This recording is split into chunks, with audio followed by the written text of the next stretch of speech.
looking at the reconstruction on the Lekki-Epe Expressway and the fact that it was shut down for 64 days. Ladies and gentlemen. Okay. Yes. Oh, they postponed Doomsday, but Doomsday is back. But the problem is, what do people want? What are the alternatives? You complain about pothole. Now they're trying to fix it. They're going to shut it down for 64 days. Why? People will still complain. So it's, well, I'm not going to give them kudos for that. Why won't you give them? It You will should not have give them been a what? continuous You will not give them what? kundos.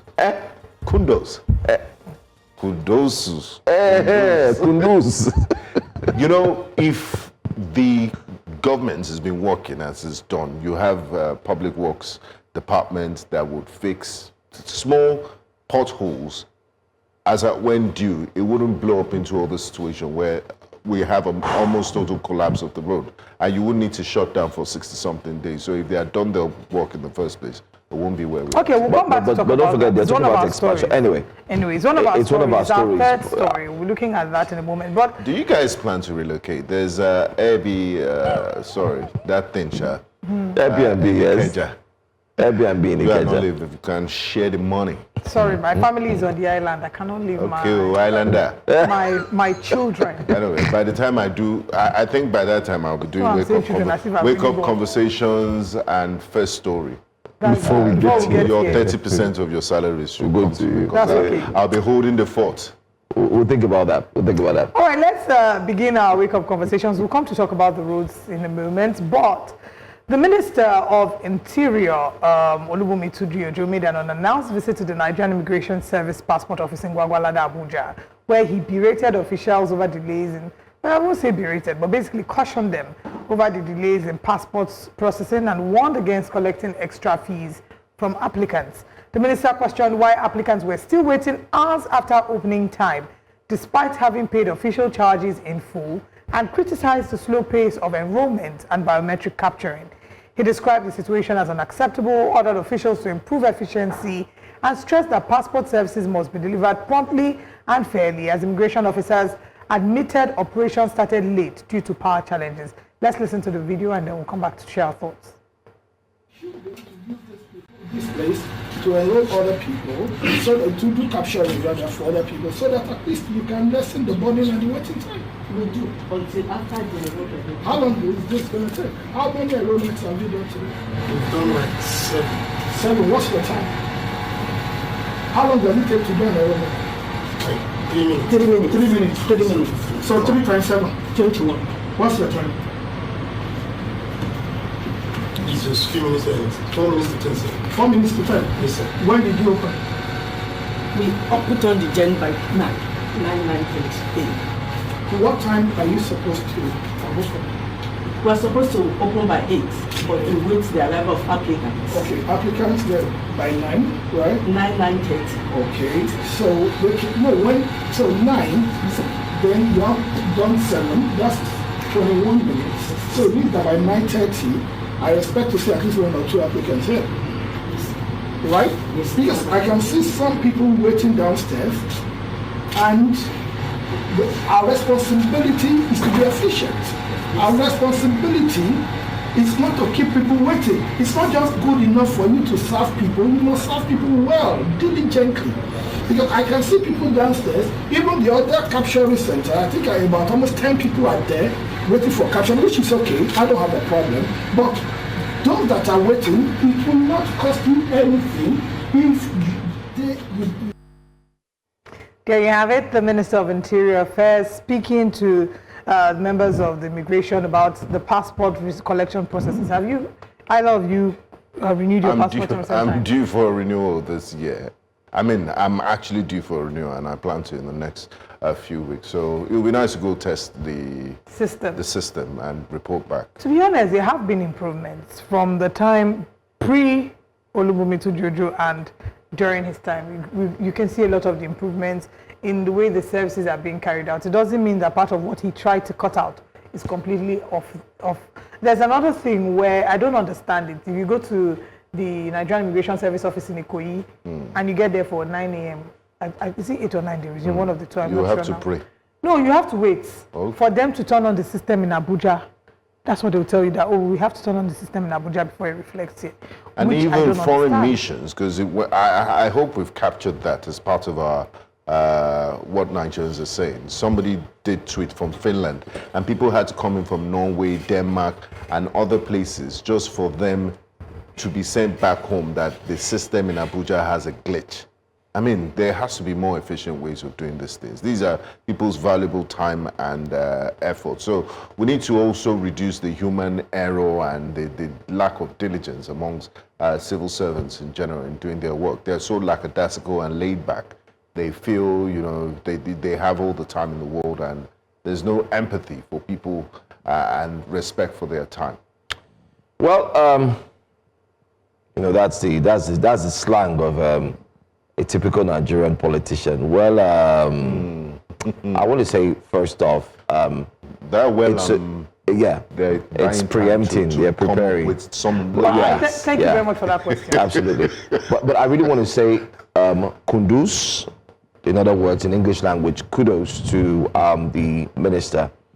One thing he's done, he's tried as much as possible to ensure that changes are made, especially different from how Nigerians used to know what the system looked like and what is transforming to even the airports. I want to say well done and kudos to the minister.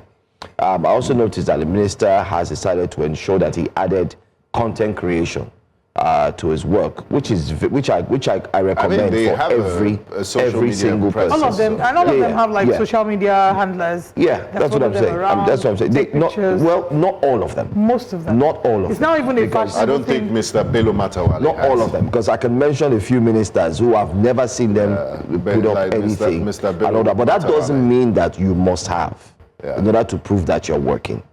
Let's also face facts. What we saw with the minister was he had his microphone on. There are many other videos online. There was one where we also showed that when he was talking to the lady, you know, he came, he knelt down, not kneeling down with his knees, but, you know, he stooped low, you know, asking, showing some form of empathy and care. While we understand that that is necessary for the cameras and so on, maybe not really for the cameras. The cameras just happen to be there. Benga, please. There are things you can act. Benga, I mean, please. He's a very hands-on Oh my minister. goodness, Benga. Okay, it's it's public relations, it's PR, it's basically a minister wouldn't just he could have come here without his cameraman, without a microphone on his suit. So no. But we're not criticizing that, don't get me wrong. I'm just saying that I like the impact, and I wish he could do this regularly, not just in Abuja, not him. Lagos, I wish the minister and so on would face their work. We had a minister ministers. that went for 17 days outside his work for a thank you tour in a different state. Thank you. So, another problem there. Yeah. So we commend him, and like we always say here on Breakfast Central, we as journalists, we must speak truth to power. We must be able to also commend when it's time to commend for good job done, well done. I want to say thank you. Well done, Minister, and we hope that you continue with your transformation and make sure that it's even heavier and better, far better. We need more, and I think he also needs to move away from Abuja. He should check all immigration centers, most Lagos, around the country, and unannounced on-the-spot check. And also, just to say that it's one thing to do a pep talk, which I think is important, right, to show up and do there. But there have to be systems and structures. I always emphasize systems and structures to be put in place to ensure that if you hear reports about this, you investigate, somebody is punished. There are punitive measures. So people know that if they go behind and, you know, maybe they delay people's passport or they do this is the punitive measure. If they do strict guidelines. Like the strict guidelines. It's not enough. That's a good step. I won't criticize the minister for that. It's one good step, but it has to be backed by action. But I'll head to YouTube now and see comments on this. Okay, we have a comment from Moki Chukwemeka. He says, what was the mic for? These things are for the optics, Joe. You want to write about the attitude of your staff, and you had a mic on, and then he thanks you, Joe, for echoing his point. It's obvious, but like I say again, Nigerian passport has risen to 88 in the world in 5 years. And if you take a look at President Bola Ahmed Tinubu's strength. Yes, the passport strength, 88 in the world. I don't think that is necessarily because of the work that he's doing. with the passport. It's no, more we in terms of- we must also give him. No, but I don't credit. know that that's. And I'll As explain in why. reason, or it has dropped? No, it Oh, has. don't know. It has. I'm not sure it has It has. It has. I think To 88. Yes, and we Henry- it must should be Henry passport we must give credence, and I'll tell you why we must give credence. Foreigners have complained. I was opportune to speak to two ambassadors, the ambassador of Brazil, and also I can't remember the other ambassador. Were on a panel, and the Brazilian ambassador said, "Listen, in as much as Nigerians are struggling to get, their passports stamped, concerned with other countries, that Nigeria is so difficult that for them to come into Nigeria, it takes them sometimes months, upon countless number of months, that you got sometimes 6, 7, and so on." And he said it becomes so tough that getting a Nigerian passport, getting a visa rather, to come in, it's a problem. And therefore you have to send in your passport and all of those processes. The same also goes for Nigerians when they also have to go elsewhere. But it's okay, ensure that let's get the visa for you, the processes. So remember that we also had issues of who are Nigerians in generally. Whenever we travel to other countries, you show the green passport, everybody's like Nigerian and so on. But that has reduced drastically. So we must be honest. again, and I agree with areas, you. Yes, you're correct. We've moved up from 103rd to 89th on the Henley Passport Index. Great. What I'm saying is I don't think it's a function of the smooth process in the immigration office or in the passport office.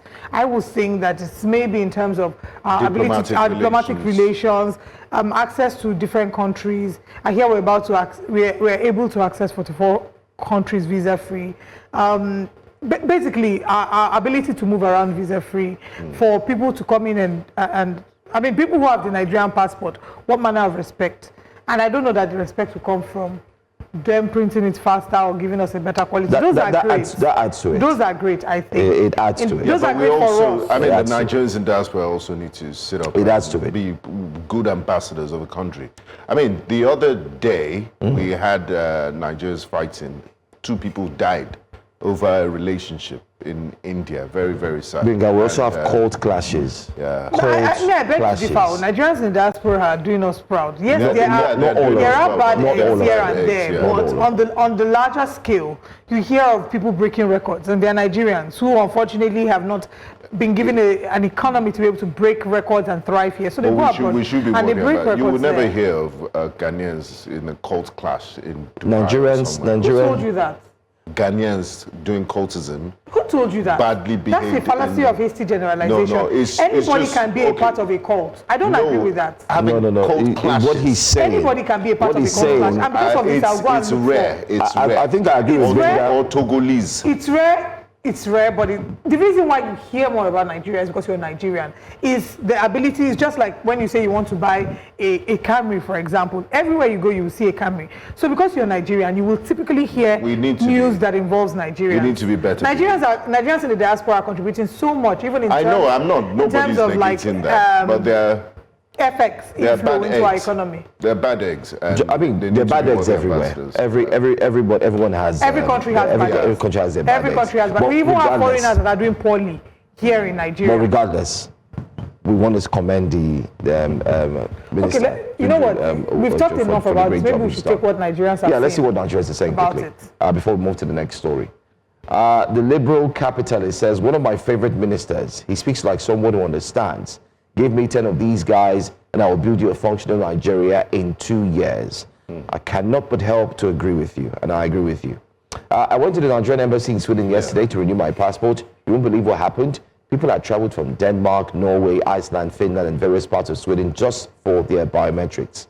None of them were captured. The excuse given was no connection from Abuja. All of us, whether we had appointments or not, ended up going home empty-handed.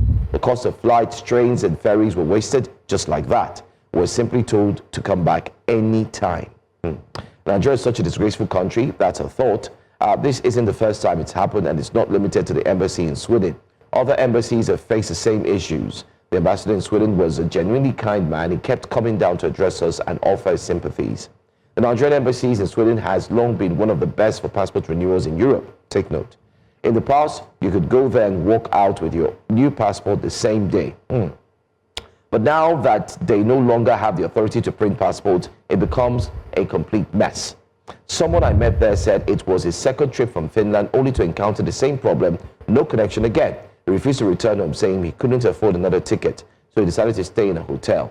This is the first time I've seen or heard of a citizen showing up for an appointment at their own country's embassy only to be turned away due to no connection with headquarters and with no compensation for travel expenses, nothing at all. No. This is a different side to what we've said. Nigerians in diaspora. Yeah. Are also feeling the effect of inefficient governance. Yeah. I mean, still talking, said we pay embassy administration fee to maintain those embassies. That's not included in the cost of the passport tool. 32-page booklet is $150, 164 is $240. The embassy in Lithuania charges €100 Euro embassy fee. The one in Sweden charges 50. That's approximately 46.7 euros. Germany has its own. What's the point of paying way higher for passports compared to getting it in Nigeria? Well, we still have and to if you are in diaspora. No. So this is a different kettle of fish. But again, we are not impressed with the minister's he said I, not eye service. I mix everything together, eye service either. Scolding staff members on camera about operating protocols you failed to put in place is a painfully ridiculous approach to public governance. Yep, that's it. Systems, protocols, yes, and... Not really a fan of this style of management. I prefer you design a process to measure output, then reward or penalize performance. On-the-spot visits such as these should only inform process redesign, not public dress down of staff. In my humble opinion. With all these codes. Chris Ikea says we should be beyond all these performative acts in 2026. This doesn't and won't change anything, and the minister doesn't need to visit any establishment under his care to gauge if the workers are coming to work, doing their jobs, or even collecting bribe. Well, that's all. Chris, I agree with you, but at the same time, I think Nigeria is still in a growing stage where we need hands-on. Hands-on is necessary. And I think the minister visiting, not just the minister, all ministers should actually take some time out of their offices instead of going for holiday trips, gallivanting around the world. Go to these different departments, find out what they're doing, alongside and set up these alongside what protocols. Olive mentioned about systems. Yeah. In place and ways of systems and structure to reward good behavior and punish bad behavior as well. And we need to do better in terms of service delivery, especially when in the diaspora agencies. Yes. Right. Anyway, on YouTube, Folari says, "Good morning to you guys. Looking good this morning. Thank you, Folari. This minister is doing a fine job, and we should commend him and not criticize." Olaiton Shola says, "The Minister of Interior is a hardworking chap. But anytime I remember the office, your Minister Betty Edu saga, I miffed. I'm not quite sure I understand this, but I completely get that's true. We never really found out what happened with nothing happened to Betty. She was just relieved of her appointment. And nothing, there hasn't been any... She was given a bow and go.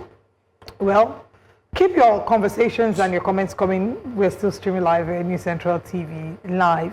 Let's now come to Nigeria and talk about Lagos. For those of us living here in Lagos, the Lagos State government has announced that it will divert traffic for 64 days, that is approximately a little over 2 months, on the Lekki-Epe Expressway as reconstruction work begins on the Abuja Bridge to Admiralty section, starting Sunday, the January 25th, 2026. That is this Sunday.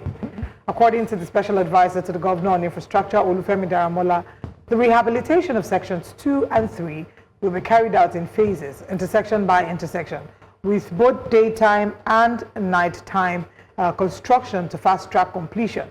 The Commissioner for Transport, Oluwaseun Osiemi, affirmed that traffic managers will be stationed along the corridor with a dynamic lane sharing system introduced to manage peak hour flow for Lagos-bound and Epe-bound vehicles.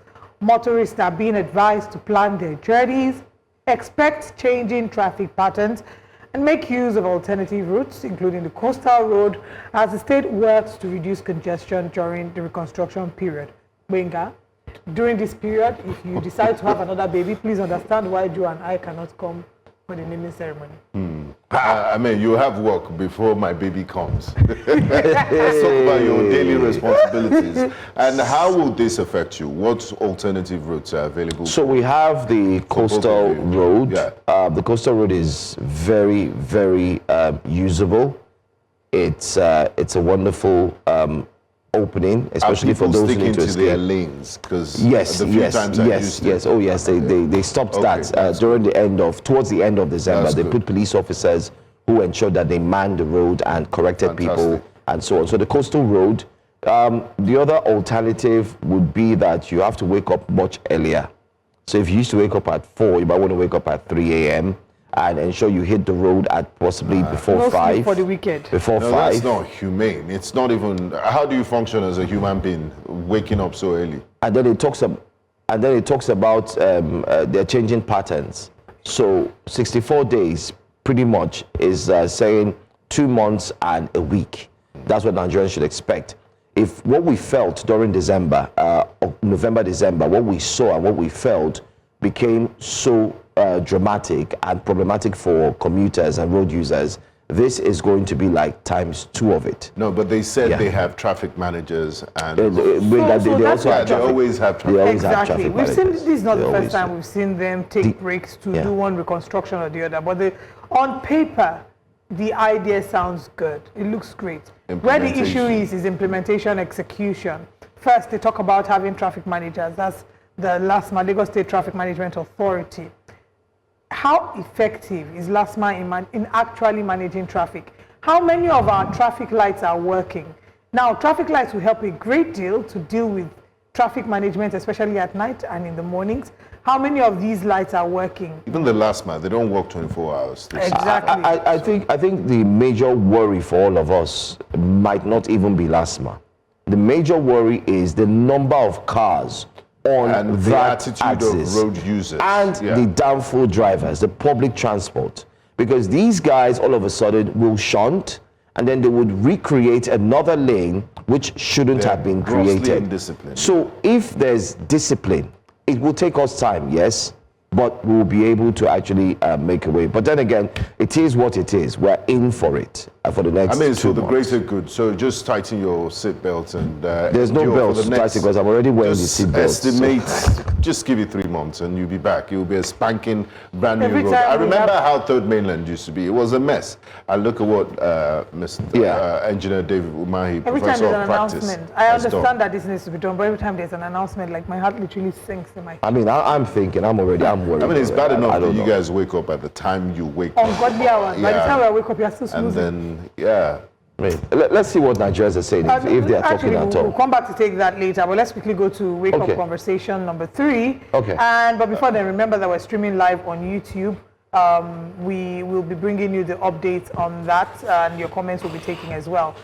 Reactions have continued to create a viral video showing a man who reportedly stormed a church vigil in Ibeku, Umuahia, Abia State, wielding a cutlass over what was described as excessive noise from the night service. The incident, which surfaced online on Tuesday, showed the visibly agitated man confronting worshippers and ordering them to leave as members of the congregation attempted to calm him down. The footage has sparked a broader debate on social media, particularly on X, over noise pollution in residential areas, with some users condemning the man's actions, while others question the impact of loud religious activities on neighbors. The episode has again drawn attention to growing concerns over environmental noise, recalling government interventions such as the Lagos State government sealing of churches and other establishments in October 2025 for noise-related violations, as Nigerians weigh the balance between religious expression and communal living. Let's take what Nigerians... Okay, you know what? Let's play the video. Then we'll come back to take what Nigerians are saying and take our reactions. Venga.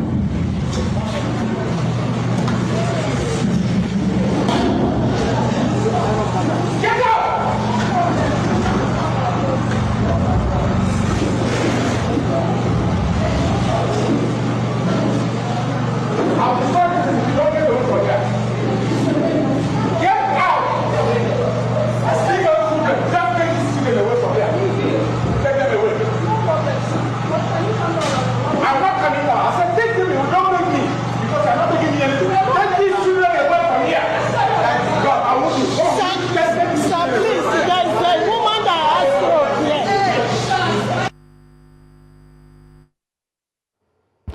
Wow. Oh, wow. I want, please, can we play the video again without the audio? I want you to peep the gigantic speakers in the background.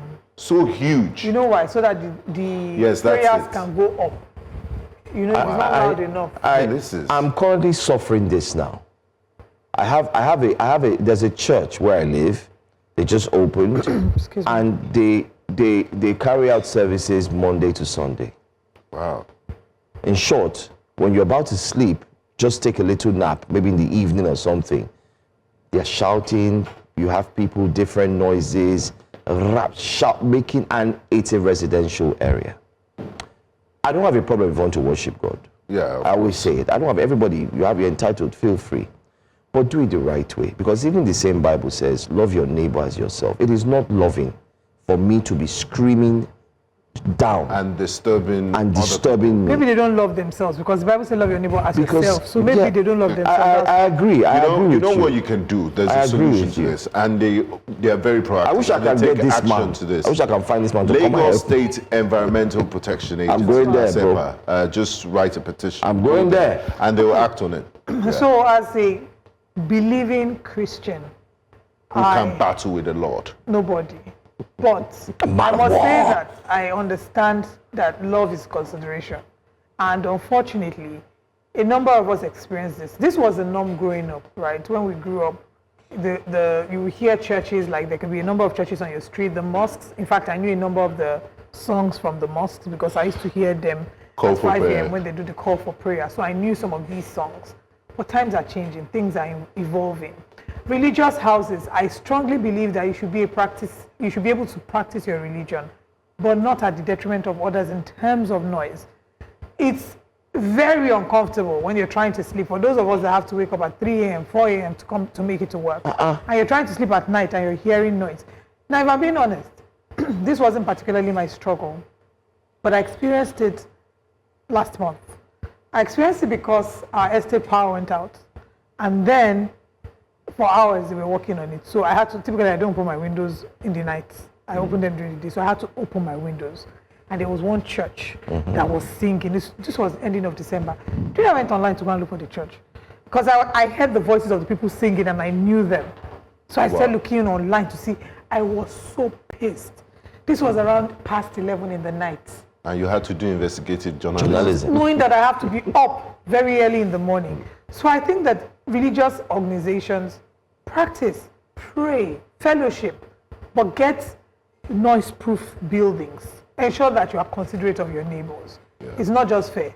If it's meant to be a residential area, let people there feel like they are living in an apartment, not in a church. If I wanted to go to church every day, I would And for the gentleman that went there with a machete, I mean, I understand your frustration.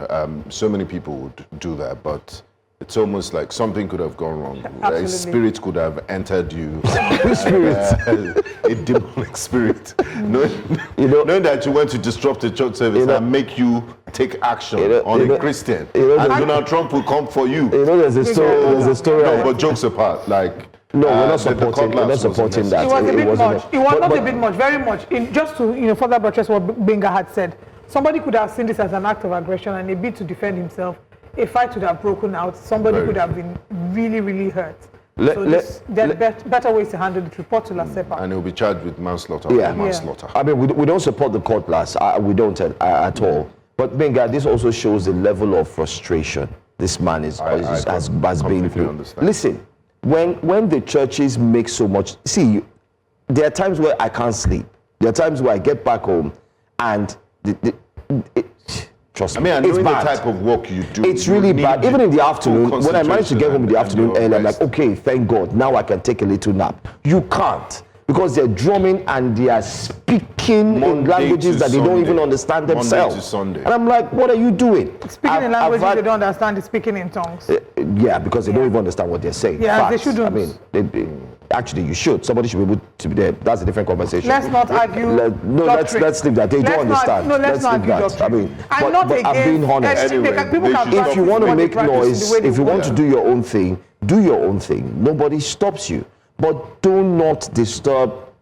There's a story. This is a true story. This similar thing happened in Lekki, And surprisingly, this man came with a cutlass. The other man came with a gun.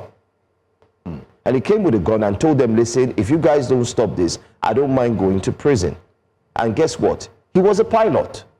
He said, whenever I don't fly, this is a residential area. Pilots are known to sleep. They check it. All pilots must stay in a quiet environment so they can sleep. You came there, you bought a property just like the pilot, just in Lekki phase 1 year, and you converted it to a church.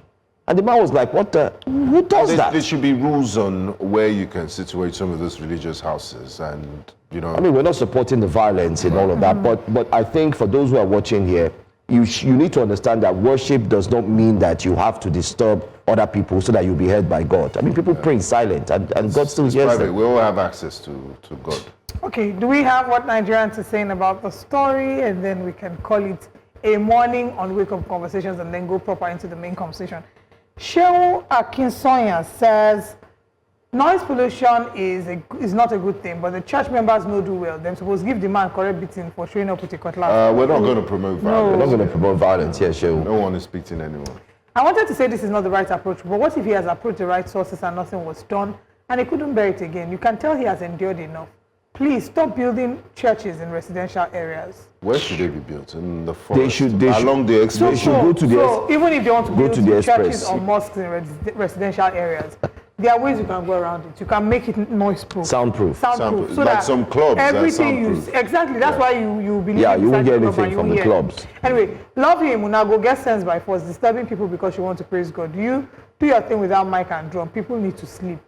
Update Boys says there is a clear inconsistency in how noise pollution is regulated in Nigeria.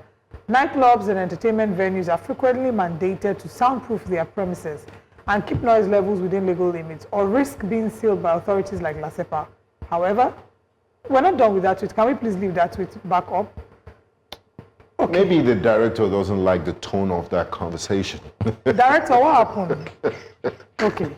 All right. Anyways. Okay. So he was saying, however, churches and mosques often operate without similar restrictions, even though their amplified services, outdoor speakers, and all-night programs can disturb entire neighborhoods. This needs to change. Churches should be required to incorporate soundproofing measures in their buildings to protect residents' peace and health. In many areas, a single street now hosts 5 to 10 different 50. churches, turning Why don't quiet they do residential measures and zones collabo? into zones of constant noise. Everyone, regardless of whether it's worship or entertainment, should respect noise regulations for a more livable city. I don't care. Have 5, have 10, have 50. Just regulate the noise. Even Jesus was respectful to his neighbors and made sure he did things that did not anger them. You can't be playing loudly after a certain time and say you are praising God. Is it fair? Liam Rossnoa asks. Josh says, in as much as I understand how the noise can be irritating or annoying, however, can you do the same thing if it were a mosque valid?